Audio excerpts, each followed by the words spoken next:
Sabahınız xeyir olsun. Həkimsən verilişinə baxırsınız. Bugün travmatoloji xəstəliklərə, travmatoloji problemlərə, ortopedik problemlərə toxunacaq və ən çox rast gələn travmatoloji problemlər hansılardır? Bugün travmatoloq ortoped Ağa Məzahir Ağazadə studiyamıza dəvət olunub. İstanbul Enes Klinikasında fəaliyyətini davam etdirir. Diləyək ki, hər kəs, ümumiyyətlə, əlimizdə olmayan məqamlar var ki, sığortalanmamışıq müəyyən travmalardan. Heç kim belə bir halla qarşılaşmasın. Amma varsa travmatoloji ortopedik sahədə həkimə ehtiyacı olanlar diqqətlə qulaq asınlar. Çünki bugün mürəkkəb bir mövzunun ətrafında diskusiya aparacaq, söhbət aparacaq. Xoş gördük. Necəsiz doktor? Təşəkkürlər, çox sağ olun. Ümid edirəm, siz də yaxşısınız. Dəvətiniz üçün təşəkkür edirəm. Bugünkü mövzumuz travmatologiyada olan cərrahi metodlar və travmatologiya sahəsində olan xəstələrə müasir yanaşma olacaq. Travmatologiya ümumiyyətlə zədələnmələrlə, travmalarla, burxulmalarla, yıxılmalarla, avtoqəzalarla, qorxmalar və s. Bəli, bu şəkildə olan travmalarla ilgilənən, məşğul olan bir sahədir. Travmatologiyada hədəfimiz əlbəttə ki, sümüyün sağalmasıdır. Ta travmatologiya uzun illər, qədim zamandan bu şəkildə hədəflənib, amma müasir zamanda, bugünkü gündə bizim hədəfimiz sadəcə sümüyü sağaltmaq deyil, sümüyü bitişdirmək deyil, eyni zamanda da ən qısa zamanda xəstəni ayağa qaldırmaq, ən qısa zamanda xəstəni əvvəlki fiziki aktivliyinə qovuşdurmaqdır və əlbəttə ki, bunları böyük əməliyyatlarla etmək məcburiyyətində isə edirik, amma müasir cərrahiyyədə artıq bu böyük əməliyyatlar yerinə daha balaca, küçük əməliyyatlar, daha minimal invaziv girişimlərlə müasir yanaşmalarımız mövcuddur. Vaxtımızın yetdiyi qədər bu barədə məlumat verməyə çalışacağıq. Əməliyyat əlbəttə bizim əlimizdə olan son silahdır. Əgər hər hansısa bir müalicənin effektini görmədiyimiz halda biz düzdür, cərrah, travmatoloq, həkim dəvət etmişiksə mütləq bu haqda məlumat ötürməliyik. Amma əməliyyatdan öncə fiksasiya edici gips, daha çox tərəfdarı olduğumuz sınıqlarda, çıxıqlarda, travmalarda ilk travmatoloqdan bunu istəyirik. Doktor, travma aldığım nahiyəyə əgər alınırsa fiksasiya edici gips qoy, lakin bu gipsin də doğru qoyulmadığı halda müəyyən fəsadlar olur ki, o fəsadları xatırlada bilərik. Bəli, travmatologiyanın əsasında elə gips durur. Gipsdən yaranıb, belə deyək, travmatologiya. Sonradan artıq cərrahi metodlara, digər invaziv metodlar artıq qarşımıza çıxıb və müəyyən icadlar, kəşflərlə bugünkü günə gəlib çıxmışıq. Travmatologiyanın ana müalicə metodu gipsdir. Əgər gipslə xəstəni sağalda biliriksə, qısa bir zamanda xəstəni ayağa qaldırmamız mümkündürsə, seçimimiz hər zaman gipsdən yanadır. Hər zaman bir travma ilə qarşı-qarşıya olduğumuzda, xəstə bizə gəldiyində sümükdə bir qırıqdır, yerindən ayrışan, ayrışmayan olsun, digər yırtıqlardır. Gördüyümüz zaman hər zaman beynimizdə, bütün travmatoloqlarda bu şəkildədir, gipsdən yana düşünürük. Əgər gips mümkündürsə, gipslərlə müalicə edirik, yox, gipslə müalicəsi mümkün deyilsə, məcbur qaldığımız zaman artıq cərrahi metodlara baş vururuq. Gipsi sardığımız zaman əlbəttə ki, müəyyən nüanslar var ki, onlara diqqət etməmiz lazımdır. Gipsi sardığımız zaman çox sıx şəkildə sarsaq, bu səfər qan dolaşımı, qan dövranı pozulacaq və müəyyən qan dövranı pozunluğu nəticəsində qanqrena əmələ gələ bilər, nekroz əmələ gələ bilər. Bu zaman biz xəstəyə daha da fayda yox, zərər vermiş ola bilərik. Ya da gipsi çox boş sarsaq, bu səfərdə gips yerindən oynayacaq, qırıq üçün bir faydası olmayacaq. Bəli, və hərəkətli bir qırıq hissəsi sağalmaz. Ona görə gipsi sardığımız zaman bütün bu incəliklərə diqqət edərək sarırıq. Doktor, modelləşdirməni necə aparırsınız bu gipsdə? Yəni, bu da çox maraqlıdır. Çünki artıq siz sınığın yerini, dərəcəsini və s. bildiyinizə görə orada modelləşdirməni necə aparacağınızı, onu necə fiksasiya edəcəyinizi həndəsi ölçülərlə bilirsiniz. Bəli, yəni bu bir fizika qaydaları ilə də daha çox olur. Aldım gipsə saldım deyil. Deyil, qırığın harda olmasından asılı olaraq qırığın bir yuxarı oynağını da mümkün mərtəbə sabit vəziyyətə gətirərək və bir sonraki oynağını da sabit vəziyyətə gətirərək oradakı hərəkəti minimuma indirməyə çalışırıq və mümkün mərtəbədə daha balaca gipslər sarmaq istəyirik. Yəni, sınıq bu hissədədirsə, bu iki oynaqda... Bəli, əgər deyəlim ki, sınıq orta hissədə, bu hissədədirsə, həm əl biləyi hissəsi, həm bu dirsək oynağını sabitləməmiz lazımdır ki, bu hissədə bir sabitlik olsun. Gipsimiz buradan təxminən bura qədər olacaq. Dirsəyimizdə təxminən bir 90 dərəcə, 100 dərəcədə sabit vəziyyətdə tutacağımız şəkildə və bu gipslə müalicə amma qısa bir zamanda olmur. Gipsin ən az qalma müddəti 3-4 həftədir. Bəzi qırıqlarda 6 həftəyə qədər, yəni bir ay yarıma qədər bəzi qırıqlarda gipslə tutma məcburiyyətində qalırıq. Əgər sümük çox yerindən oynamayıbsa, çox bir aman-aman bir yer dəyişmək yoxdursa, gips müalicəmiz orada başarılı uğurlu olacaq. Yəni xəstə də qısa bir zamanda sağalacaq. Amma yox, orada bir yer dəyişmə varsa, əvvəllər bunu yenə gipslə müalicə edirdilərsə, bugünkü gündə bizim seçimimiz gipsdən yana deyil, əməliyyatdan yanadır. Nəyə görə? Əməliyyat zamanı biz orada kəsik apararaq xüsusi implantlarla, anatomik implantlarla qırıq hissəni sabit vəziyyətə gətirə bilirik. Stabil bir fiksasiya əldə edə bilirik həmən qırıq sahəsində. Artıq əməliyyatdan sonra gipsə ehtiyacımız olmur. Əməliyyatdan sonra müəyyən qısa bir dönəmdə ağrı olsa da xəstə artıq öz hərəkətini yavaş-yavaş artıra bilir, oynaq hərəkətinə bir məhdudiyyət qoymuruq və qısa zamanda reabilitasiya görərək aktiv bir fiziki aktivliyinə qayıtmış olur. Travmanı aldım. Gəldim, fiksasiya olundu, gips və ya digər müdaxilələr və s. Bunun daha sonraki dövrdə də... Önəmli olan reabilitasiya, Bəli. əməliyyat nə qədər önəmlidirsə, həkimə daha erkən bir zamanda başvurmaq, özelliklə də travmalarda nə qədər önəmlidirsə, reabilitasiya da o qədər önəmlidir. Bunlardan hər hansı birində bir qırıqlıq olanda, qopulluq olanda xəstədə tam nəticə ala bilmirik.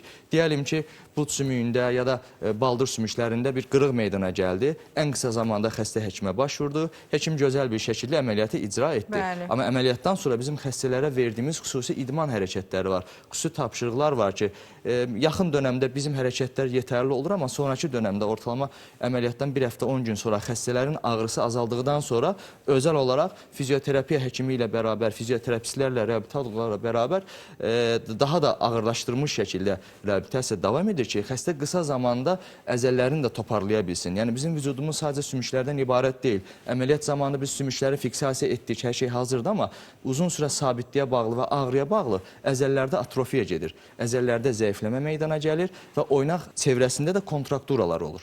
Doktor, bilmək istədiyim bilirsiniz nədir? Bax, indi bu danışıqlar arasında ən mürəkkəb və ən pik nöqtəsi.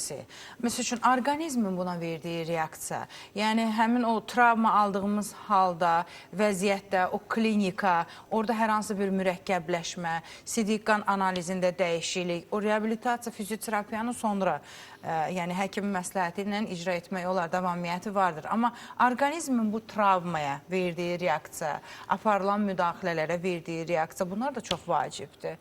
Əlbəttə ki, bizim vücudumuz əslində sağaltmaqdan yanadır. Sadəcə bir həkim, bir cərrah olaraq biz o vücudun sağaltmasına dəstək oluruq. Təkan verirsiniz. Bəli, biz sümüyü yaxınlaşdırırıq, amma sümüyün sağalmasını edən vücuddur. Orada bir iltihabi reaksiya yaradır. Həmən iltihabi reaksiya sonradan sümükləşmə ilə nəticələnir. İlk başda sümükləşmə yumşaq şəkildə olur. Regenerat deyirik ona, yumşaq bir sümük olur. Daha sonra sərtləşir və həmin hissə bitişmiş olur. Sümüyü biz bitişdirmiş. Əslində biz sümüyü bir-birinə yaxınlaşdırırıq. Və onu stabil şəkildə qorumaq üçün xüsusi implantlardan istifadə edirik. Müasir metodlardan, anatomik olan implantlardan. Amma sağaldan əslində vücuddur. Bəli. Yəni qoruma mexanizması budur, sağaltma mexanizması vücudun budur və bu da bir zaman alır. Sümüyün sağalması da 3 günə, 5 günə olan bir proses deyil. Balaca, deyəlim ki, əl sümüklərində sağalma əgər 2 həftəyə tamamlanırsa, artıq nisbətən daha böyük sümüklər, deyəm ki, qolda yerləşən sümüklər 1 ay yarıma, bud sümüyü, baldır sümüyü 2 aya, 3 aya, bəzən 4 ay çəkir bu sağalma. Bu sağalma dönəmində, 4-5 aylıq dönəmdə xəstəni biz əgər gipsdə saxlasaq, bu səfər oynaqlarını hərəkət edə bilməyəcək, hərəkətdə bir məhdudluq yaranacaq. Yəni, nə olsun sümüyü sağaldı? Funksionallıq azalacaq da, belə deyək ki, 4-5 ay sonra gipsi çıxartdıq, nə gözəl sümüyümüz sağalıb. Tamam, amma mən... Estetik əla, amma hərəkət edə bilmirəm, əvvəlki işimə qayıda bilmirəm. Yəni, bizim hədəfimiz keçmişdəki hədəf sümüyü sağaltmaq idi, amma bugünkü müasir hədəf həm sümüyü sağaltmaq, həm xəstənin hərəkətliliyini qısa zamanda bərpa etməkdir və eyni zamanda da daha minimal invaziv, yəni xəstəyə daha az zərər verərək bunu etməkdir. Bir də bugünkü gündə bizim xəstələrə fərdi yanaşmamız var. Deyərəm ki, bir xəstə əgər əl işi ilə məşğul olan bir sənətin sahibidirsə, onda bizim yanaşmamız daha fərqlidir. Biri əgər idmançıdır, professional idmançıdırsa, onda yanaşmamız daha fərqlidir.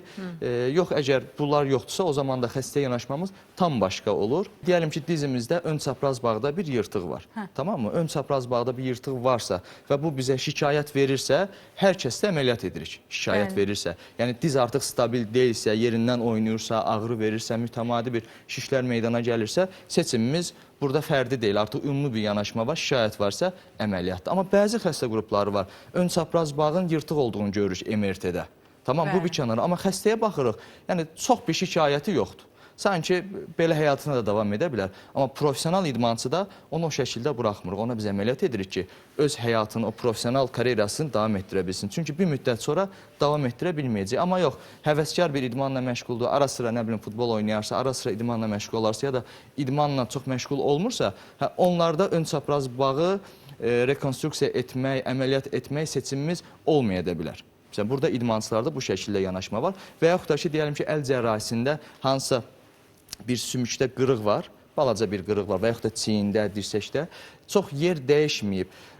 Uzun sürə gözləsək, sağlam bir qırıqdırsa, əl işi ilə məşğul olmursa, bizim üçün problem deyil. Cipslə də gözləyə bilərik, sağala bilər xəstə. Amma bir cərrahdırsa, ya da bir diş həkimidir və yaxud da deyəlim ki, bir zərgərdir, incə işlə uğraşan ya da bir ustadır, deyəlim ki, daha incə işlərlə məşğul olursa, onları qısa zamanda biz həyata öz əvvəlki aktivitəsinə qaytarmaq istəyirik. Bu amma cərrahi metodla mümkün olur. Bu zaman bizim seçimimiz cərrahi yöntəm olur. Eyni qırıq bir xəstədə cərrahi, bir xəstədə cips tərcihimiz ola bilir. Qısalmalar müşahidə olunurmu doktor?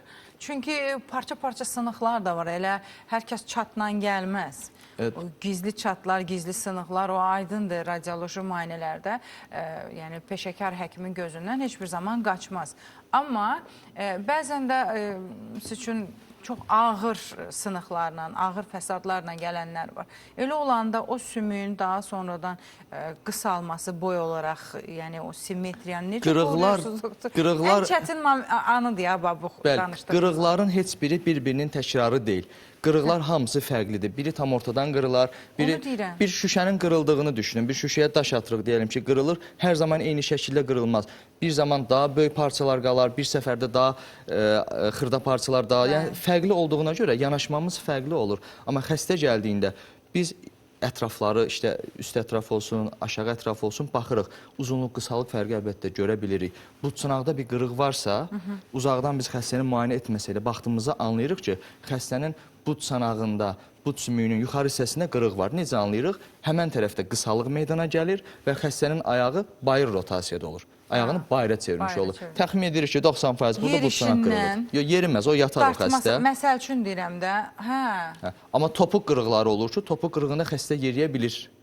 Amma həmən nahiyədə çox ağrı və şişlik meydana gəlir və yeridiyi zaman ayağı dönür, ayaq biləyi burxma şəklində dönür. Anlayırıq ki, orada bir fiksasiya yetərsizliyi var, böyük bir ehtimal orada. Bu da sizin işinizin sirləri. Qırıq var, bəli. Amma yaxşı olar ki, bir nahiyədə ağrı varsa, yəni o ağrıya güc gəlməyək, o ağrının yenməyə çalışmayaq. Ağrı varsa, oraya toxunmayaq və qısa bir zamanda həkimə müraciət edib, bəsit bir rentgen müayinəsi ilə gözəl bir şəkildə də diaqnozu qoyuruq. Ona görə xəstəyə məlumat veririk ki, cips mi edək, cərrahi əməliyyat mı edək? Ya da cərrahi əməliyyat etsək də hansı bir metodu seçək? Bəzən sümük şişləri də müşahidə olunur. Bu düzdür, ağır vəziyyətdir, amma həkimin az öncə dediyi ifadəyə biraz ağırlıq vermək istəyirəm ki, ağrı varsa mütləq həkimə gedək. Çünki bəzən bu ağrılar elə mikrotravmalar, çatlar, qırıqlar və s. səbəbi ilə, bağ qopmaları səbəbi ilə olmaz. Heç ağlımıza gəlməyəcək. Hə, mən yıxılmamışam, dizim niyə ağrısın, bu çanağım niyə sınsın deyib ağrı kəsicilərlə özünü... Bəli, istəyirsiniz siz davam edin. Sümük şişləri,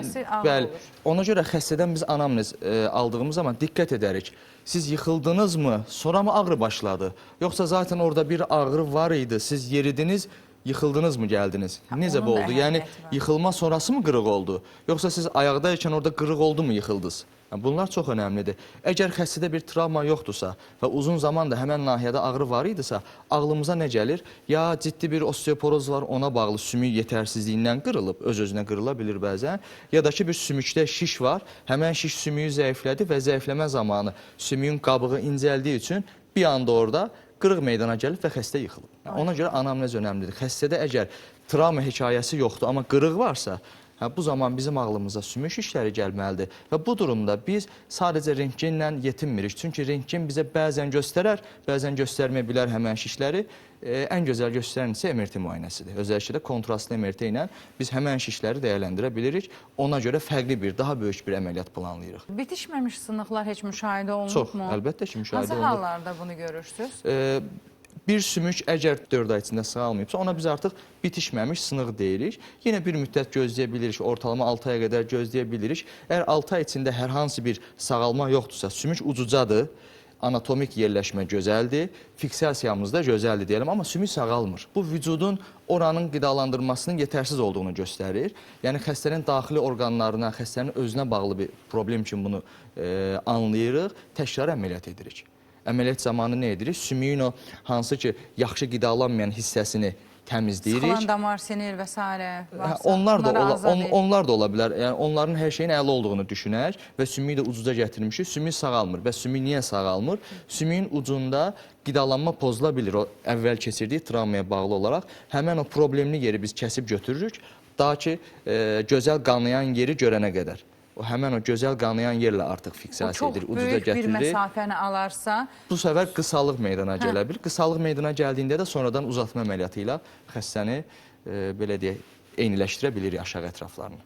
Yəni, sümüyün özünü uzatma kimi bir xüsusiyyəti yoxdur və ya varsa da hansı ölçüdə öz-özünü, yəni, məsəl üçün, iki sümüyü bir-birinə aralı məsafədə qoyduğumuzda, bu hansı məsafədə öz-özünü bitişdirə bilər? Uşaqlarda, həkim müdaxiləsi olmadan. Bəli, uşaqlarda 1-2 santim məsafə buraxsaq da sorun olmur.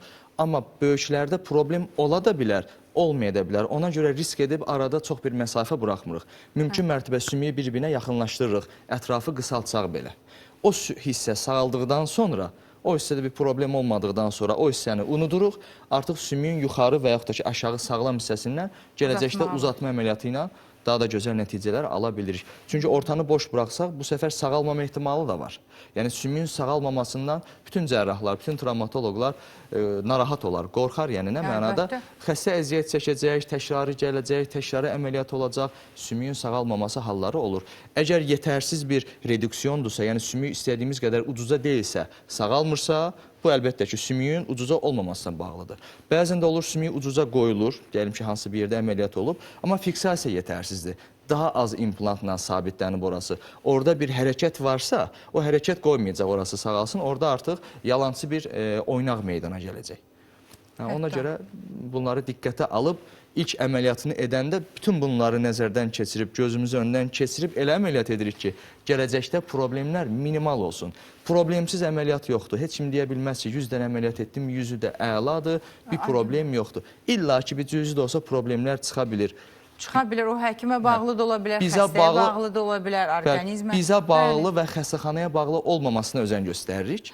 Sonrasında artıq nə çıxırsa da bir şəkildə həll etməyə çalışırıq. Mən yenə də sizə bağlı və ya ola biləcəkləri vurğulamaq istəyirəm. Bu fiksatorlardan danışdıq, bu sümük içi fiksatorlar və s. Axı, bunun da zamanla bədənə yad bir şeydir. Çıxarılması tələb olunursa, bu optimal müddəti necə seçirsiniz? Əvvəllər bütün qoyulan implantları çıxardırdılar. Amma son 20 ildə, 30 ildə... Nə dəyişdi? Metal parçaları dəyişdi, onların tərkibi dəyişdi, onların yüzey səthi dəyişdi və bunlar artıq vücudla haradasa uyğun hala gətirildi. Ona görə çox əlavə bir reaksiya, əlavə bir narahatçılıq yaratmır həmən implantlar. Hətta MRT-yə belə rahat girib çıxa bilirlər həmən implantla. Heç bir səs, heç bir əngəl də yaratmır. İstər protezlər olsun, istər travmalar zamanı yerləşdirdiyimiz millər, çivilər, metal lövhələr olsun və ömür boyu xəstədə bu qala bilər. Yetişkin xəstədə, böyük xəstədə qala bilər. Amma əvvəllərsə köhnə implantlar olduğu zaman bunları çıxardırdılar. Amma uşaqlarda yanaşmamız tamam fərqlidir. Uşaqlarda çıxartmağa özən göstəririk. Çünki bir müddət sonra uşaqda böyümə sürətli davam etdiyinə görə həmən implant sümüyün içində qalmış olur. Sırf o cür problemlər olmasın deyə bir il sonra, əməliyyatdan bir il sonra çıxarda bilir. Bəzən olur ki, böyüklərdə də çıxardırıq. Amma necə? Deyəlim ki, tibbi göstəriş yoxdur, qala bilər, infeksiya yox, bir problem yox, dəridə ələ gəlmir, narahat eləmir, amma xəstə psixolojik olaraq rahatsızdır. Xəstə deyir ki, doktor, o sanki mənim, deyəlim ki, ayağımda deyil implant, sanki beynimdədir. Məni o qədər narahat edir, əlbəttə ki, çıxardır. Amma yenə də insanı düşündürür və insan məlumat toplamağa çalışır. Uşaq böyüyən bir orqanizmdir. Hər nə qədər fiksatorlar, bəli, ona həmin anda o travmalar aradan qaldırmaq üçün faydalı olsa da, bunun çıxarılacaq bir müddəti... Uşaqlarda çıxardır. Bir il, yəni əməliyyat oldusa, sümük də sağalıbsa, təxminən üzərindən bir ilə yaxın bir zaman da keçibsə, çox rahat şəkildə çıxardarıq. Orada bir sorun yox. Biz yaşada olduqca boy qısalığı və s. görülmür, doktor? Yəni, çox az bir boy qısalığı ola bilir, amma sümüklərə bağlı deyil. Bu oynaqlara bağlı və onurğa fəqərələri Mən sadəcə arasında... boy qısalığını nəzərdə tutmuram. Həcmin azalması, əriməsindəki... Əlbəttə ki, əgər... Əlbəttə ki, fiziki aktivliyimiz... Yaşlı deyirik, amma yaşa dolanda da bizim özümüzə görə fəsadlarımız ortaya çıxa bilər. Sümüyü sağlamdırsa, əzilə kütləsi çoxdursa, psixologiya imkan vermirsə... Gənc insana necə yanaşırıqsa, ona da o şəkildə yanaşarıq. Amma yox, 50 yaşındadır, artıq əzilə kütləsi daha azdır, piy toxuması daha çoxdur, sümüklərdə ciddi osteoporoz yaranıb. Bu zaman artıq bəlkə ona gənc kimi baxmaya da bilərik. Burada önəmli olan sümüyün keyfiyyətidir, sümüyün nə qədər osteoporotik və əzilə kütləsinin nə qədər çox və yaxud da az olmasıdır. Travmalarda yanaşma bu şəkildədir. Amma protez cərrahiyyəsindəsə 60 yaş üzəri, 65 yaş üzəri fərqli protezlər istifadə edirik.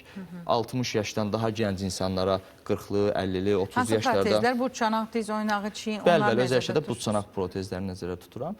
Yəni, orada daha uzun ömürlü protezlər istifadə etməyə tərcih edirik cavan insanlarda. Amma yaşlı insanlarda artıq ən azından 20 il, 30 il götürəcək protezləri tərcih edirik. Bu travmatoloji əməliyyatlardan sonraki dövr, bax, az öncə dedinizə, fizioterapiya, reabilitasiya, bu çox vacibdir aktivliyi və funksionallığı bərpa etmək üçün. Aydın məsələ, bunu qoydum bir kənara. Digər tərəfdən, axı, bu endoprotezlər hər nə qədər müasir zamanədə yüksək səviyyədə təşkil olunsa da, orqanizmin onu qəbul etməsi və s. bu aydın məsələ nəzərə yazır, protokol göstəriş verir, xəstəyə tətbiq olundu. Fiksatorla və ya hər hansı bir protezlə yıxılmaq və o sırada travma almaq daha ağır nəticə verə bilər. Fəsadlara gətirib çıxardaq. Xəstəmizin deyəlim ki, 55-60 yaşı var. Dizində və yaxud da but çınağında ciddi bir qığırdaq yeyilməsi var, aşınması var. Xəstəyə biz artroz diaqnozu qoyuruq. Artroz və duzlaşma, qığırdaq yeyilməsi, aşınma, bunlar hamısı sinonim sözlərdir. Və xəstəyə əməliyyat deyirik. Xəstəyə deyir ki, doktor, yox, mən indi olmaq istəmirəm. 5 il sonra olsam olarmı? Cavabı olar. Əlbəttə 5 il sonra olsan da olar. 5 il boyunca ağrı ilə yaşayacaqsın. Deyir, doktor, razıyam, bir şəkildə idarə edin, müəyyən işlərim var, amma sonra baxarıq. Çünki etdiyimiz cərrahiyyə aşağı-yuxarı bənzər əməliyyatlardır, cüzi fərqlər olsa da. Yəni 5 il sonra etdiyimiz protez cərrahiyyəsi ilə indi etdiyimiz protez cərrahiyyəsi arasında çox ciddi bir fərq yoxdur. Yəni, aman-aman bir şey olmayacaqsa. Amma 5 il sonra xəstənin şəkəri varsa, şəkəri həmən səviyyədə qalmayacaq. 5 il sonra ürək-damar xəstəliyi varsa, o səviyyədə qalmayacaq. Yanaşı orqanlarda da problem yaranacaq. Yəni, əgər xəstəyə göstəriş varsa, əməliyyat göstərişi, əlavə xəstəliklər yaranmadan etmək daha uğurlu bir cərrahiyyə gətirib çıxaracaq. Amma əməliyyatdan sonra isə xəstənin əsas diqqət etdiyi şey reabilitasiyadır. O idman hərəkətləri, dizdən əməliyyat olubsa dizi, buddan əməliyyat olubsa budu, çiyindən, dirsəkdən, hansı nahiyədən əməliyyat olubsa, həmən oynağı mütləq şəkildə açıb bağlama hərəkətləri, döndərmə hərəkətlərinin biz icazə verdiyimiz dərəcələrdə məşğul olmalıdır ki, orada bir donma, kontraktura falan olmasın. Amma xəstə deyəlim ki, şəkər xəstəsidir, şəkərinə diqqət etmirsə, o biri sağlam xəstədir. Onunla işimiz yox, zaten sağlıqlıdır, diqqətdə edir. Amma şəkər xəstəsinin infeksiyalaşma ehtimalı o birindən daha yüksəkdir. Pəhriz etməsə, şəkərini diqqətdə saxlamasa, xəstələrdə həm biz şəkərin özünə baxırıq, həm də hemoqlobin A1C-yə baxırıq ki, 3 aylıq şəkəri hansı səviyyədədir. Onlar əgər normadan yuxarıdırsa, biz təxmin edirik ki, bu xəstədə problemlərlə qarşılaşa bilərik. Nə kimi problem? Özəkidə infeksiya problemi, dərinin sağalmaması, axıntıların başı. Yəni, bu problemlər ola bilər. Xəstə əgər özünə baxarsa... Halbuki sadəcə bir gips üçün gəlmişəm və ya fiksator qoy, doktor, sınığı düzət deyə gəlmişəm. Bəli, travmalar sonrası da ola bilər bu. Amma necə gəlmişəm? 50 yaşın üstü, 60 yaşın üstü xəstəlik buketini qoydum bir kənara. O ayrı bir buketdir. İkinci buketimiz bilirsiniz nədir? Artrozlu sümükdə sınığın olması. Degenerativ dəyişiklik gedən oynaqlarda sınığın, bir yox, çox sayılı sınıqları. İndi gəl həkim həm bu artroza müdaxilə elə, həm sınığa müdaxilə elə. Yaşıma diqqət yetir, əməliyyata al və əməliyyatdan da sağ çıxart. Eyni ilə də daha sonra sağalma dövründə mənə elə məsləhət verir ki, o şəkərdə yaranı sağalmasına maneçilik törətməsin və s. və ilaxır. Görün nə qədər siz tez qocalarsınız, doktor, siz həkimlər. Bəli, cərrahlar ona görə stresli olur, nə barədə stresli olur. Yəni, bizim hədəfimiz xəstələri sağaltmaqdır. Amma kaş ki, hər kəs bu cümlələrin ciddiyyətinə varsa. Bəziləri heç nə olmaz deyir. bəzi xəstələrlə danışdığımız zaman öncədən çox əməliyyat olmuşam, heç bir problem olmayıb.